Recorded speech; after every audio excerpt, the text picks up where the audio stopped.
Unaweza kusema kila wanapokutana Fountain Gate na Yanga, na Fountain Gate akifungwa lazima mtu wa Fountain Gate anyolewe. Mechi katika mzunguko wa kwanza Yanga alishinda magoli 5-0, na Mohamed Muya aliyekuwa kocha mkuu wa kikosi cha Fountain Gate aliweza kunyolewa, akaja Robert Matano. Leo hii wamekutana katika mchezo wa mwisho, na leo hii Yanga ameshinda ushindi wa magoli 4-0, lakini golikipa John Nobo amekuwa akishutumiwa, akilaumiwa katika mchezo huo kwa magoli 2 aliyofungwa hadi kupelekewa kufanyiwa mabadiliko. Lakini habari za uhakika na Jemedari Said Kazumari, mchambuzi wa soka hapa nchini, amedhibitisha kwamba John Nobo amefukuzwa Fountain Gate. Kipa kutoka Nigeria John Nobo, ambaye ni kipa wa timu ya Fountain Gate na timu ya taifa ya Nigeria, amefukuzwa kwenye klabu hiyo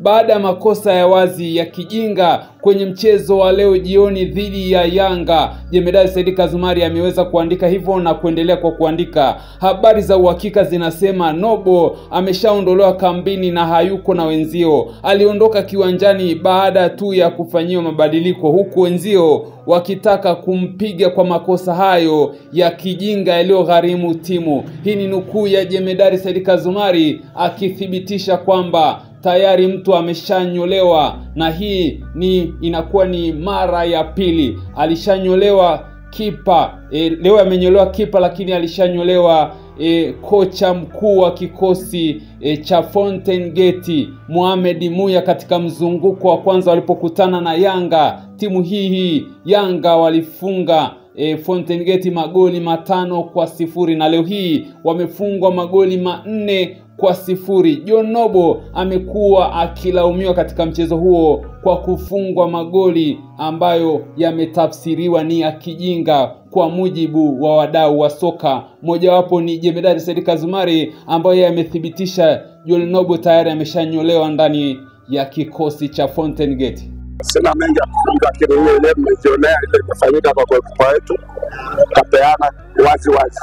Sio sema tumemiliki Yanga first half, lakini ile hata kama timu gani tunaweza kupeana kama hizo, huwezi rudi kwa mchezo haraka sana, kulingana kwamba wachezaji ambao tunacheza nao umekufa moyo. Golikipa ametua kabisa. Kwa hiyo siku ya leo kucheza kwa Fountain, golikipa anachangia. Unaona amechangia, sisi bure tu zile hapo utaona hizo bao ndio akasilia ingine kutoa nje na kuchezea pale. Amefanya maksudi na kwangu mimi, sababu sema bao za kufungwa kwa nini ambao amepeana. Nadhani kwa nini amekuwa na kiwango hicho wakati umemwamini na umempa nafasi? Sielewi, sasa sielewi. Yeye mwenyewe anaweza tuambia kwa nini amekuwa na kiwango. Sababu ukipewa nafasi unaaminika, sio? Na usipofanya wajibu wako sasa umeangusha wengine. Lakini ametoa kwa game. Completely ametoa kwa game. Lakini mlifungwa pia ugenini, na hapo pengine mmepoteza. Sijakataa kufungwa ugenini, but leo tumefungwa kwa sisi wenyewe, tumepeana ya haki na imeonekana. Sifikiri sababu atakuwa anasaidia nani kama unaweza peana wakati watu wanakuhitaji? Unafikiri unasaidia timu wapi? Inaaminika kwamba anafadhiliwa na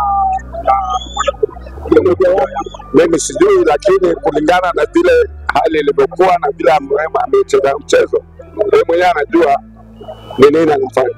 Lakini sio kwenye mchezo wa Simba Nobo alikutana na mabadiliko. Inaonekana ni makosa yake ambayo anajirudia kila siku hivyo, lakini kwa nini unampa nafasi kwenye kipa namba 1? Wakati wote mtu akifanya makosa akirudia ndio makosa. Sasa amerudia kwa kipa nzuri, hatuwezi kataa, lakini mistake zake sasa zinakuwa obvious. Inakuwa ni kama hataki kucheza, kama atakucheza hataki kusaidia timu. Lakini leo imetirika wazi kwamba ni kama hayuko na sisi, sababu goalkeeper yule anacheza kweli, unasaidia timu yako, unakuwa makini sana kwa mambo dogo. Ni goalkeeper kimataifa, asitaki kufanya mistake dogo kama hizo. Mechi zimebaki chache, mko katika nafasi mbaya. Tutegemea kutomuona Nobo tena kwenye mechi zilizobaki. Hata yeye utamweka ungekuwa kocha mimi basi. Acha ingawaje pia amefanya vibaya, ametolewa, lakini hata aliyoingia amefungwa idadi ile ya kama support performance ile aliyoingia kulinganisha Waula benchi hajacheza kwa muda, lakini amecheza vizuri na vile karibu 2-3 amesave.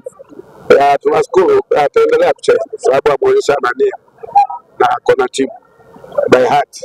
Huyo mwingine kama roho imetoka kwa timu sababu tumeonyesha haraka kwenye mchezo huu wa leo nje ya hicho tunachozungumza kwa upande wa Simba dhahiri ya kwamba hakuna sehemu ambapo Yanga wamewazidi kapelekea kupoteza mchezo tofauti na eneo la Babati. Kuna wamefunga bao mazuri, but kama zile tumefunga pale si za Yanga ni zetu. Pressure ilikuwa hapo kwa Yanga, ndio usema amepeleka kufunga. Si amepigiwa bao hafifu akachuka kapeana, wengine mwenyewe akapeana tena ikafungwa. Sasa Yanga hapo alikuwa na uzito gani? Kwa hiyo sisi wewe kinipa ni alafu nikurudishie, unasema yule ambao umerudishia ndio ana uzito wewe. Lakini kocha alama 29 una mechi mbili gani, lakini pia mechi moja ambayo inasalia kwa nyumbani na maoni gani kwa game zetu zote tutang'ang'ana tujaribu kupata point 2 ama 3 ama 4 ama 5. Rule out, don't rule us out. Fight back until the last day, the marathon, mpaka tumalize msimu.